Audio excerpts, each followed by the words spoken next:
नमो तस्सा भगवतो अरहतो। नमो बुद्धाय। मैं आरपी सिंह आप सभी का हार्दिक स्वागत करता हूं हमारे विशेष कार्यक्रम धम्मदीप में। दर्शकों, जैसा कि आपको विदित है कि धम्मदीप एक ऐसा कार्यक्रम है जिसमें तथागत बुद्ध के जीवन पर आधारित हर पहलू पर आप तक विभिन्न जानकारी विशेषज्ञों द्वारा दी जाती है। आज इसी क्रम में हम आप तक तृतीय बौद्ध संगत के बारे में पूरी जानकारी देने के लिए हमारे मध्य उपस्थित हैं भंते डॉक्टर चंद्रकीर्ति जी।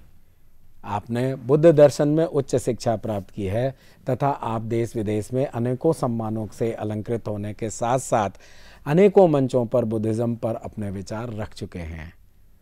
तो हम स्वागत करते हैं भंते डॉक्टर चंद्रकीर्ति जी का। भंते जी, आपका बहुत बहुत स्वागत है।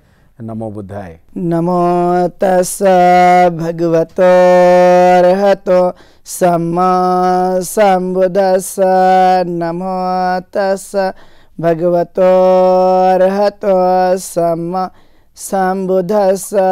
नमो तस्सा भगवतो अरहतो सम्मा संबुद्दस्सा।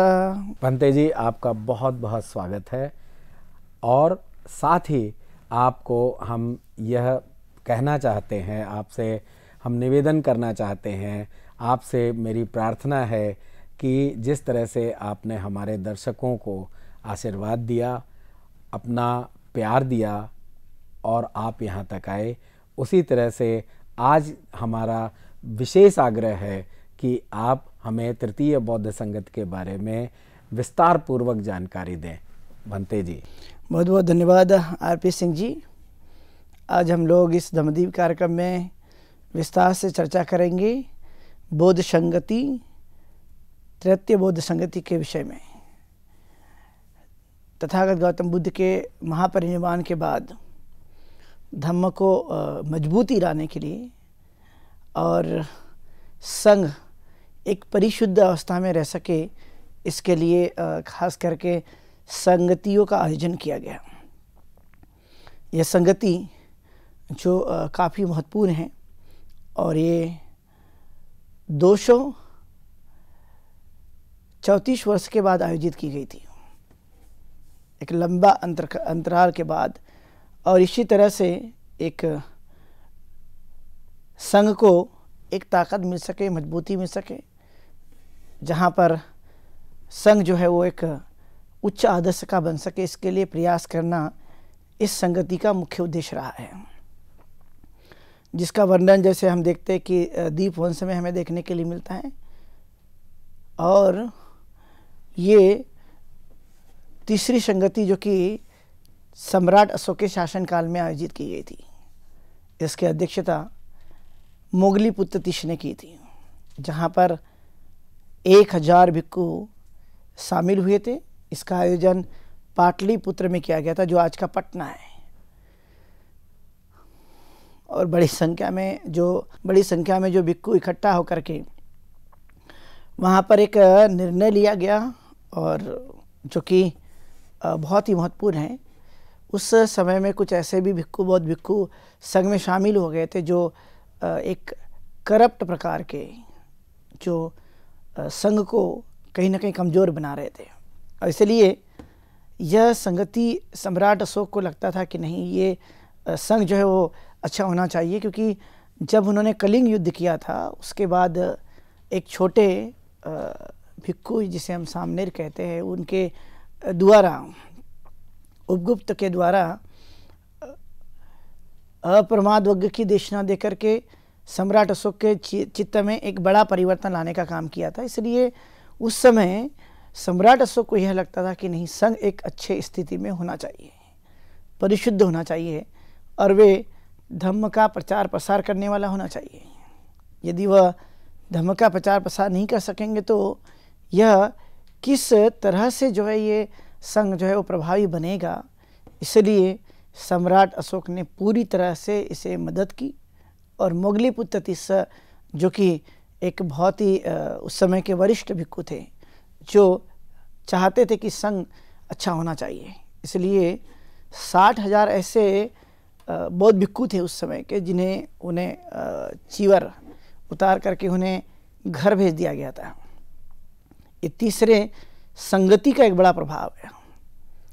जैसे आप देखते हैं कि विनय पिटक है, सुत्त पिटक है, अभिधम्म पिटक है, तो पहली संगति में तो विनय पिटक और सुत्त पिटक यानी सुत्त और धम्म और विनय पर संज्ञान किया गया। दूसरी संगति में जो कि स्थवीर और महासांगिक ऐसे चीज़ें निर्माण हुई। तीसरी संगति में आप देखेंगे तो यहाँ पर कथावत्थु का संकलन किया गया। अभिधम्म पिटक जो कि बहुत ही एक वृहद टीचिंग है, शिक्षा है तथागत गौतम बुद्ध की, दार्शनिक शिक्षाओं का समावेश अभिधम्म में किया गया।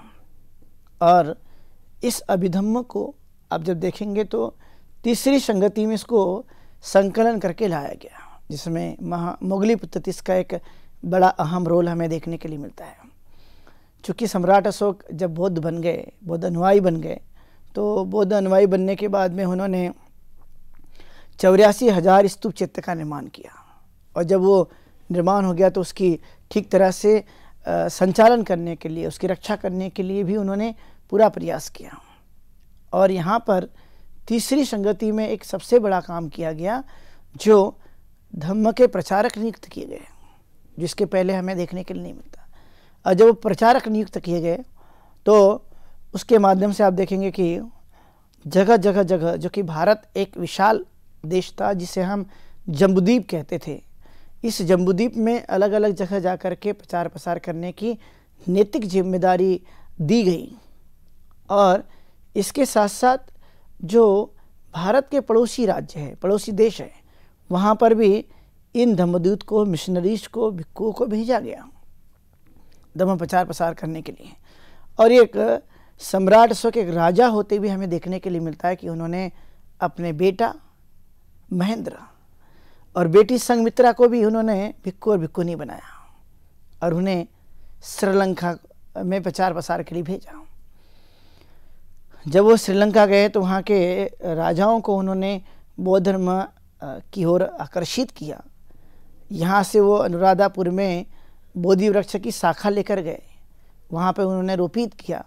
और बाद में एक बड़ा परिवर्तन जो देखने के लिए मिलता है, चूँकि आप जानते हैं कि त्रिपिटक का संगायन जो कि पहले ही संगतियों के माध्यम से हो चुका था, यानी धम्म विनय और अभिधम्म, इसका संगायन होने के बाद में त्रिपिटक श्रीलंका में यह बनाया गया। तो ये जो एक बड़ा योगदान तीसरी संगति के बाद हमें देखने के लिए मिलता रहता है। जो भिक्खु लोग पातिमुख है या जो 15 दिन में एक मीटिंग होती है, उस मीटिंग में वो शामिल ना हो, लेकिन इस संगति के बाद ये कंपलसरी किया गया, अनिवार्य किया गया कि जो भिक्खु हैं उन्होंने 15 दिन में पातिमुख का अभ्यास करना चाहिए, धम्म विनय का उन्होंने अभ्यास करना चाहिए। यदि वो धम्म विनय का अभ्यास कर लेते हैं तो उन्हें एक शुद्धता प्राप्त होगी, शुद्धिकरण होगा मन काया वाचा का, जिससे वो समाज में जाकर के ठीक तरह से काम कर सकते हैं। तो तथागत गौतम बुद्ध की इस शिक्षाओं का सही मायने में एक धरती पर रहकर काम करने के लिए या प्रत्यक्ष रूप से भिक्खुओं ने जगह जगह जाकर के उनकी सेवा करने के लिए ये पूरी तरह से यह प्रयास किया गया। एक बड़ा परिवर्तन जो हमें देखने के लिए मिलते रहता है। तो भारत के कई राज्यों में उस समय 9 मिशनरीज भेजे गए। जैसे हम देखते कि सोन जो उत्तर है, भिक्खु सोन और भिक्खु उत्तर, जो स्वर्णभूमि भेजा गया, मतलब जिसको हम म्यांमार या थाईलैंड कहते हैं, वहाँ जाकर के उन्होंने धम्म का प्रचार और प्रसार किया। तो ये एक बड़ा जो उस समय का अंतर देखने के लिए मिलता है कि क्या स्थिति थी जो धम्म प्रचार प्रसार के लिए वो जाने के लिए तैयार हुए और उन्होंने प्रचार किया। धम्म रक्षित है, रक्षिता है, महारक्षिता है, वो भी भारत के अलग अलग जगह गए, जैसे कश्मीर गए, कच्छ गए, गुजरात गए, महाराष्ट्र गए, महाराष्ट्र गए, और वो मध्य प्रांत गए, मध्य प्रांत जो कि भारत का मध्य प्रांत, वहाँ जाकर के इन्होंने धम्म का प्रचार और प्रसार किया। और धम्म का प्रचार प्रसार करने के बाद वहाँ के लोगों ने इस धम्म को जान करके उन्होंने अपने जीवन काल में अंगीकार करने के लिए पूरा प्रयास किया। तो ये तीसरी संगति का बड़ा एक योगदान हमें देखने के लिए मिलता है, वह है धम्मदूत की नियुक्ति करके धम्म का प्रचार करना। जो एक तथागत गौतम बुद्ध की जो वास्तविक जो संकल्पना रही है, उस वास्तविक और मूल संकल्पना को प्रचार प्रसार के माध्यम से स्थापित करना, ये खासकर तीसरी संगति का एक बड़ा योगदान देखने के लिए मिलते रहता है। तब तक के लिए ज़्यादातर प्रचार प्रसार तो नहीं हो पाया था, लेकिन जगह जगह जो एक बड़े पैमाने पर जो प्रचार प्रसार हमें देखने के लिए मिलता है वह था तीसरी संगति के बाद। और मोगली पित्ततीश जो कि बहुत ही वरिष्ठ भिक्खु थे, उनके माध्यम से संघ पर एक मार्गदर्शन के रूप में या उन्हें निर्देशित करने के लिए, संघ को एक अनुशासित करने के लिए जो जिम्मेदारी उन्होंने ली थी, उसको भी उन्होंने बराबर बखूबी निभाया कि संघ जो है वो सही ढंग से विनय का पालन करते हुए, विनय को जीवन काल में अपनाते हुए वह उन चीज़ों को आत्मसात करने वाला बने जिससे वह अधिक अपने कार्यों को कर सकता है, ताकि धम्म का प्रचार प्रसार हो सके। तो ये एक बड़ी ताकत जो है उस समय हमें धम्म प्रचार प्रसार की मिलती है तीसरी संगति के माध्यम से। और सम्राट अशोक ने पूरी तरह से इसको मदद की कि यहाँ पर एक प्यूरिफिकेशन या शुद्धिकरण जिसे कहा जाता है, वो संघ एक अनुशासित बनने के लिए यह जरूरी है। वह अपने धम्म विनय का पालन करने वाला भिक्खु होना चाहिए। यदि नहीं है तो जो घुसपैठ हो चुकी थी, जो ऐसे बोगस भिक्खु संघ में शामिल हो गए थे, तो ऐसे बोगस भिक्खुओं को बिल्कुल ही संघ से निष्कासित कर देना। करप्ट भिक्खु है, उनको संघ से निष्कासित कर देना, उनको कभी भी उन्होंने यहाँ पे नहीं रहना चाहिए। तो ये एक बड़ी ही जिम्मेदारी, बड़ा ही निर्णय लेकर किया गया, जिससे समाज में भी वह एक नियंत्रण आ सके। इसलिए भिक्खु लोग एक अच्छे अभ्यास करने के लिए, अनुशासन का पालन करने के लिए तीसरी संगति के बाद एक बड़ा परिवर्तन जो है वो संघ में हमें देखने के लिए मिलता है, और वो है धम्म प्रचार प्रसार की गति और संघ का शुद्धिकरण और अच्छे भिक्खुओं को प्रोत्साहित करने का काम जो हमें देखने के लिए मिलता है। इसी के साथ साथ जो तथागत गौतम बुद्ध की जो दार्शनिक शिक्षाएं हैं, उस दार्शनिक शिक्षा को धरती पर कैसे उतारा जा सकता है, या जो बहुत ही मूल रूप से उन्होंने बताया, चित्त, चैतसिक, रूप और निब्बान। यानी चित्त क्या है, चैतसिक क्या है, रूप कैसे है और निब्बान, निर्वाण, यह चार मूल संकल्पनाओं के आधार पे हमें अभिधम्म देखने के लिए मिलता है, जहाँ पे कथावस्तु नाम का यह ग्रंथ तैयार किया गया।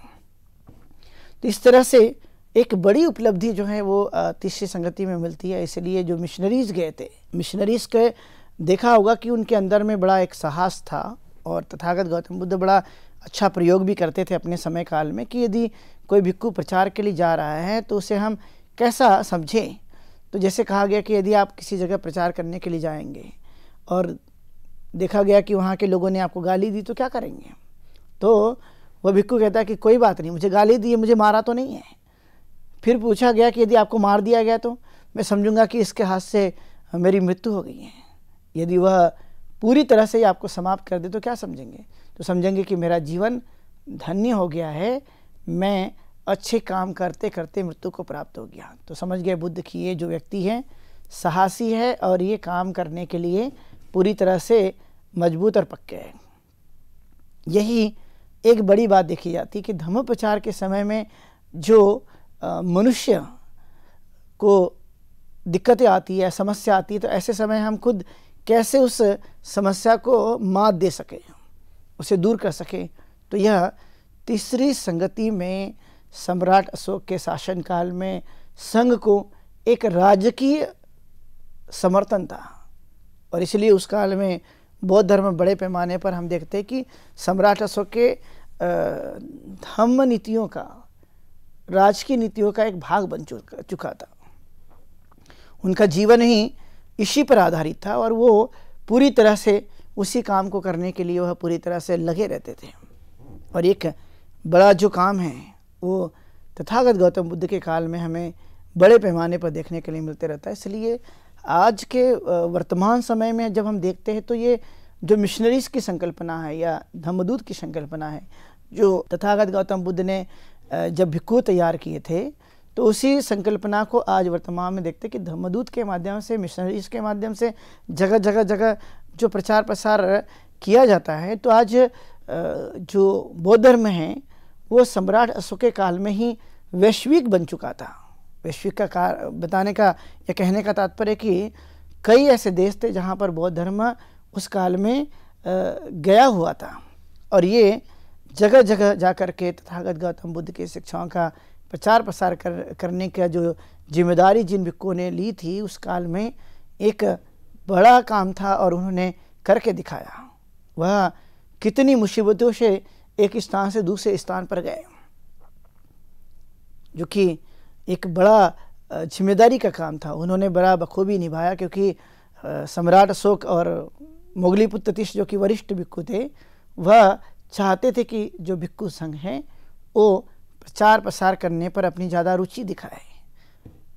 जो वस्त्र है, जो चीवर है, जो भोजन है और जो आवश्यकता की निवास की आवश्यकता की ज़रूरत पड़ती है, तो ये तो उन्हें दिया जाएगा। लेकिन उनकी जो जिम्मेदारी है कि वो सिर्फ अपने खाना खाकर विश्राम करना ही जिम्मेदारी नहीं है, तो वह भिक्खु जो है वो उपासक उपासिकाओं पर निर्भर करता है, उनके दान पर जीवन को जीता है। तो उस दान का पुण्यानुमोदन करने के लिए उसको एक जिम्मेदारी को लेते हुए कि हम इनके भोजन पर, इनके दान पर हम जीवन यापन करते हैं, तो हमारे अंदर में वो भावना आनी चाहिए। और इसलिए तीसरी संगति के बाद आप देखेंगे तो बड़े पैमाने पर स्तूप चैत्य विहार निर्माण हुए। बौद्ध भिक्खुओं ने प्रचार प्रसार करना शुरू कर दिया और भारत के अलग अलग कोनों में भी उन्होंने जा करके एक बड़े बड़े मोनास्ट्री, बड़े बड़े विहार और सीरा लेक जो है वो सम्राट अशोक के माध्यम से हमें देखने के लिए मिलता है, जो उन्होंने निर्माण किया।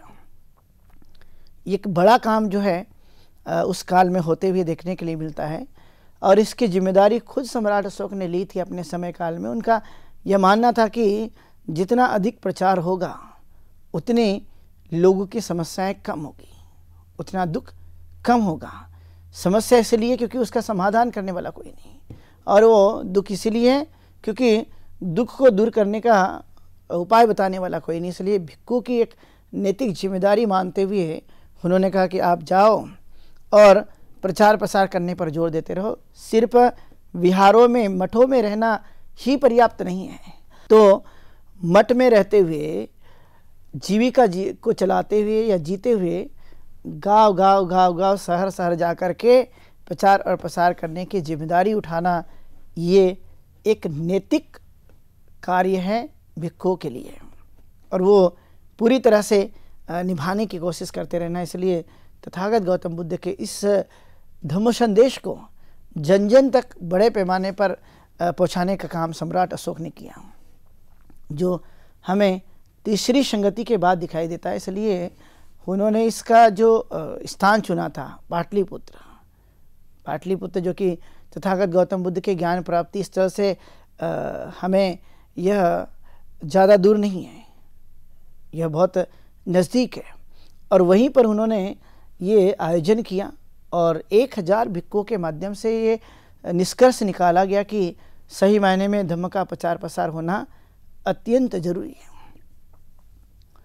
इसलिए इसे 10 सप्तिका कहा जाता है, जहाँ पे 1000 भिक्खु लोग इकट्ठा होकर के धम्म को संगायन करना, धम्म को पुनः उस फॉर्म में लाने की कोशिश करना, जैसे प्योर फॉर्म में जिसे कहा जाता है, अरे जैसे का वैसे फॉर्म में लाने की कोशिश करना। इसलिए धम्म एक शुद्ध अवस्था में रह सके, धम्म अपने अस्तित्व में रह सके, धम्म अपने उस ओरिजिनल भाव को बनाए रखने पर जोर दे सके। इसलिए यह कार्य चूँकि भिक्षुओं के माध्यम से होता है प्रचार प्रसार का, इसलिए उनका कहना था कि सबसे पहले सुधार भिक्षु के अंदर में होना जरूरी है। जब वो सुधार कर लेंगे तो धम्म का प्रचार प्रसार करने पर यदि जोर देते रहते तो हर एक व्यक्ति के पास ये धम्म पहुंच करके उन्हें सुख से, शांति से और उनको विकास करने में कहीं ना कहीं मदद मिलेगी। ये बड़ा काम उस काल में होते हुए देखने के लिए मिलता है। और ये एक दिन का कार्य नहीं था, एक लंबी प्रक्रिया के साथ जो है ये संगति वहाँ पर होती हुई देखने के लिए मिलती है। और इस संगति ने एक भारत के लिए एक बड़ा काम कर लिया, जिसकी पहचान पूरी दुनिया में होते हुए दिखाई दी। आज आप जानते हैं कि भारत उस समय से ही अपनी संस्कृति, अपनी शिक्षा, अपनी कला और साहित्य, अपना विद्या का प्रचार प्रसार करते हुए देखने के लिए मिलता है। और वो तभी से एक उन्नत राष्ट्र की तरफ में आगे बढ़ा था। और इसलिए सम्राट अशोक का योगदान हम जानते कि वह कितना बड़ा है। वह अपनी प्रजा के बारे में कितना सोचते हैं, अपने प्रजा में सुख शांति स्थापित हो इसके लिए वह कितना जोर देते हैं। यह सम्राट अशोक के द्वारा किए गए कार्यों से हमें इसकी जानकारी प्राप्त होती है। और जब ये जानकारी प्राप्त होती है तो हम देखते हैं कि किस किस तरह से ये वर्णन आया हुआ है, जहाँ पर ये चीज़ें सम्राट अशोक के शासनकाल में तथागत गौतम बुद्ध के महापरिनिर्वाण के एक लंबे समय के बाद में यह तीसरी संगति के माध्यम से पूर्ण होता है। इंतज़ार था इस समय का कि भारत की बाउंड्री से बाहर कब ये धम्म लोगों तक जाए। और वो पूरी तरह से एक प्रचार प्रसार करने के दृष्टिकोण से जगह जगह भिक्षुओं को पहुंचाने का जो काम इस संगति के माध्यम से होता है, ये एक बड़ा योगदान है। जहाँ पर भिक्षुओं ने ये निर्णय भी समिति से लिया, सर्वसम्मति से लिया कि भिक्षु लोग अब ठीक तरह से जीवन यापन करेंगे। और जो ऐसे भिक्षु संघ में प्रवज्जित हो जाते हैं, वो संपादित हो जाते हैं, उन पे रोक लगाई जाएगी। तो आप देख सकते हैं कि तीसरी संगति के बाद जो सही नहीं थे उन पर रोक लगा दी गई कि अब संघ में आप शामिल नहीं हो सकते, प्रवज्जित नहीं हो सकते, और नहीं आप उपसंपादित हो सकते हैं। आप स्वयं ही यहाँ पर आना चाहते हैं, संघ का सदस्य बनना चाहते हैं, तो आपको संघ के नियम का पालन करना होगा, आचरण करना होगा, तभी आपको स्वीकार किया जाएगा। और इसलिए उस समय के जो भी बड़े बड़े आचार्य थे, वो बड़े बड़े आचार्य की यही भूमिका रहती थी कि अब ऐसे व्यक्तियों को संघ में प्रवज्जित नहीं करना, क्योंकि वह संघ को दूषित करते चले जाते हैं, वह संघ में फूट डालने का काम करते हैं। इसलिए संघ पहले से ही सावधानी बरते और ऐसे व्यक्ति को संघ में शामिल ना होने दे। इसलिए उस समय के जो आचार्य हुए, संघ के वरिष्ठ भिक्षुगण हुए, वे अब ये सोचते रहते थे कि संघ दूषित न हो जाए, इसलिए जैसे कि वैसे फार्म में रहे। इसलिए उन्होंने अब पूरी तरह से इस संगति के माध्यम से निर्णय लेकर यह रोक लगा दी, जो बड़ा काम हमें देखने के लिए मिलते रहता है। और उनको लगता था कि जो भिक्षु काम करना नहीं चाहता है, जो अब प्रचार करना नहीं चाहता है, तो उन्हें भिक्षु बने रहने की कोई ज़रूरत नहीं। इसलिए उन्हें सफ़ेद वस्त्र पहना करके उन्हें ग्रस्त बना दिया गया। ये कोई साधारण काम नहीं है। जो भिक्षु बन करके उन्हें फिर से उपासक बना दिया गया, ताकि वह जो भी व्यक्ति संघ में प्रवज्जित होगा तो वो समझेगा मेरा कर्तव्य क्या है, मेरी नैतिकता क्या है, मैं किस तरह के काम को करना चाहिए। तो नैतिकता और कर्तव्य निष्ठा के बढ़ाने के लिए या उसको सिखाने के लिए और जिम्मेदारी उठाने के लिए जो ये काम किया गया था तीसरी संगति के माध्यम से, ये एक बड़ा श्रेष्ठ कार्य था। उसके बाद में धम्म को एक बड़ी गति मिलती हुई देखने के लिए मिलती रहती है। इसलिए भारत का जो जम्बूद्वीप जिसे हम कहते हैं, अलग अलग राज्य में, चाहे वह उत्तर हो, दक्षिण हो, पूर्व हो या पश्चिम हो, अलग अलग राज्यों में उस समय जो भिक्षुगण प्रचार प्रसार करने के लिए गए, जहाँ पर एक शून्य जमीन के समान था, वहाँ कोई ज़्यादा लोग जानते नहीं थे। लेकिन सम्राट अशोक ने मोगली पुत्रतिस के माध्यम से जो बातें बताई, और जो भिक्षुगण समझ गए बड़े प्रशिक्षित होकर, क्योंकि बिना प्रशिक्षित हुए कैसे प्रचार किया जा सकता है, तो सबसे पहले तो उन्हें ट्रेन करना, प्रशिक्षित करना। और जब वो प्रशिक्षित हो गए तो प्रशिक्षित होने के बाद में उन्हें समाज के बीच में भेजना। और जब वो समाज के बीच में गए, खुद भी वो आचरण करने वाले थे, तो आचरण करने वाले होने की वजह से दूसरों को जब वो आचरण करने की जो भाव या शील की शिक्षा देते हैं तो वो भी कहीं ना कहीं आकर्षित हो जाते हैं। लेकिन स्वयं ही आचरण करने वाला नहीं है और दूसरों को सिर्फ उपदेश दिया जाता है तो इसका कोई खास महत्व नहीं रह जाता। इसलिए मोगलीपुत्र तीर्थ की ये सबसे बड़ी भूमिका रही है कि उन्हें पहले संघ को शुद्ध बनाओ, प्रशिक्षित बनाओ, उन्हें ज्ञानवान बनाओ, गुणवान बनाओ, शीलवान बनाओ, और तब वही संघ जो पक्के बन चुके हैं ज्ञान में, शील में, वो जगह जगह जाकर के धम्म का प्रचार प्रसार करे। एक बड़ी जिम्मेदारी जो है वो दी गई और भिक्षु ने भी ली, उसको बखूबी उन्होंने निभाया और जनता तक वो गए। और इसलिए चारों दिशाओं में प्रचार प्रसार का अब जोर आ चुका था, क्योंकि वो इस संगति के माध्यम से वह ज़्यादातर लोगों के बीच में जा करके वह एक प्रचार प्रसार का काम कर रहे थे।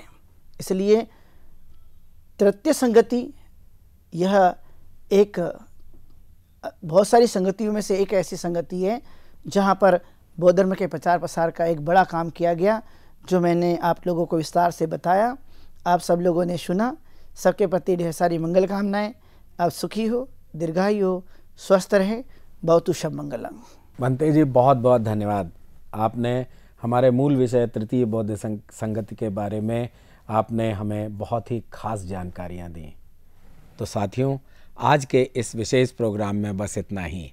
अब समय हो चुका है आज के प्रोग्राम के विश्राम होने का, लेकिन उससे पहले आपको बताते चलें कि आपके मन में भी जो प्रश्न हो, जो जिज्ञासाएं हों, वह आप इस प्रोग्राम में पूछ सकते हैं। और प्रश्न पूछने के लिए आप हमारे व्हाट्सएप नंबर 9639010109 पर आप प्रश्न भेज सकते हैं, या हमारी ईमेल आईडी subhartibuddha@gmail.com पर भी आप भेज सकते हैं। जैसा कि आपको विदित है कि जो नए दर्शक आए हैं उनको भी हम यह जानकारी दें कि आपके प्रश्न समय बचाने के लिए, या कुछ जो प्रश्न आपके अत्यंत ही व्यक्तिगत होते हैं, इस कारण हम उसे प्रसारित नहीं करते हैं। परंतु जैसा कि आप जानते हैं कि आपके प्रश्न के उत्तर हमारी आदरणीय भंते जी या जो एक्सपर्ट हैं वह सीधे आपसे संवाद कर देते रहते हैं, और यही प्रक्रिया ईमेल के द्वारा भी की जाती है। तो उम्मीद है कि आप अपनी जिज्ञासा को दबाएंगे नहीं और हमारे इस विशेष प्रोग्राम का हिस्सा बन अपनी जिज्ञासा को शांत करेंगे। तब तक मैं आरपी सिंह भंते डॉक्टर चंद्रकीर्ति जी के साथ लेता हूँ विदा। कल इसी समय आपके समक्ष फिर उपस्थित होंगे। नमो बुद्धाय। नमो तस्सा भगवतो अरहतो